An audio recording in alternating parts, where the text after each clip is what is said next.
Drama serial बेबाजी की बहू के नेक्स्ट आने वाली एपिसोड में आप देखेंगे कि इधर अजरा जमाल के कान भरने की कोशिश करती है कि शायद जमाल को उसकी बात समझ ही आ ही जाए, और वो कहती है कि आपने देखा है कि पुप्पो ने आज सुबह सवेरे ही समन को कबाब तलने के लिए खड़ा कर दिया, और वो भी पता है कि इसके लिए वो जो निखट्टू बिलाल है जिस पर कहेगा जमाल मैंने तुमसे कितनी बार कहा है कि वो उनका आपस का मामला है, जिस पर कहेगी अजरा एक तो मुझे ये समझ नहीं आती कि आपको उस लड़के के आने जाने पर कोई दिक्कत क्यों नहीं हो रही, जिस पर जमाल कहेगा अभी मैं फिलहाल पुप्पो से नहीं बिगाड़ सकता, जिस पर कहेगी अजरा क्यों, ऐसी कौन सी खजाने की चाबी है जो आपकी पुप्पो आपको थमाने लगी हैं और आप उनसे बिगाड़ कर खराब नहीं करना चाहते, जिस पर जमाल कहेगा बस तुम इसे खजाने की चाबी ही समझो, जिस पर अजरा कहेगी मुझे साफ लफ्जों में क्यों नहीं बताते, जिस पर जमाल कहेगा अभी तुम्हें बताने का वक्त नहीं आया। ये सुनते ही अजरा का माथा ठनक जाएगा और वह समझ जाएगी कि यकीनन पुप्पो कोई ना कोई ऐसी खिचड़ी जरूर पका रही है जिसकी वजह से जमाल भी आज कुछ कल बहुत ही ज्यादा खुश नजर आ रहे हैं। वो इस बात की सुनगुन लेने के लिए जब नसीर से बात करेगी तो नसीर कहेगा कि हाँ जमाल भाई ने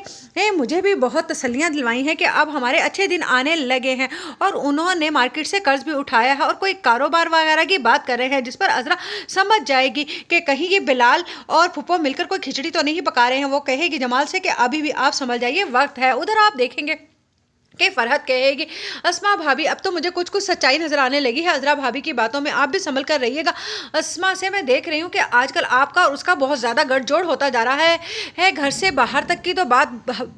देखी जाती, लेकिन अब तो आप हर वक्त अब तो मैंने देखा है कि वो आप ही के कमरे में घुसी रहती है, जिस पर कहेगी अस्मा कि तुम भी अजरा भाभी की तरह ही बोलने लग गई हो फरहत, मुझे लगता है कि उनकी बातों का तुम पर असर होने लगा है, कुछ अपना भी दिमाग चला लिया करो, जिस पर कहेगी फरहत लेकिन अजरा भाभी आपके बारे में ये बात करती हैं कि आपको अपना दिमाग चलाने की जरूरत है, लेकिन अस्मा के कान पर तो कोई जू ही नहीं रेंगती है। इधर कहती है पुप्पो कि मुझे लगता है कि ये शहनाज का आना जाना इस घर में बंद करवाना पड़ेगा। हाँ मैंने देखा है कि शहनाज किस तरह से यहाँ की खैर खबर ले रही थी, जिस पर कहेगी सायरा अभी उसकी बेटी को यहाँ पर आए 4 दिन हुए इसलिए उसका आना जाना बढ़ गया है, आप उसकी तरफ से बेफिक्र हो जाइए, कुरैशी साहब को भी मैं ऐसा जाल में फंसाऊंगी कि आप देखिएगा कि ये शहनाज तो क्या उसकी तो हवा भी यहाँ पर नहीं आएगी, जिस पर कहेगी पुप्पो बस तेरी तो बातें ऐसी ही होती हैं मुझे तो नहीं लगता जमाल को तो तू काबू कर नहीं सकी थी, जिस पर कहेगी सायरा वो आप कर तो रही हैं, अब क्या करूं मैं उधर अस्मा के कारोबार को अपनी तरफ खींचूं या फिर जमाल को, जिस पर कहेगी पुप्पो फिलहाल तो तू कारोबार की तरफ ध्यान दे,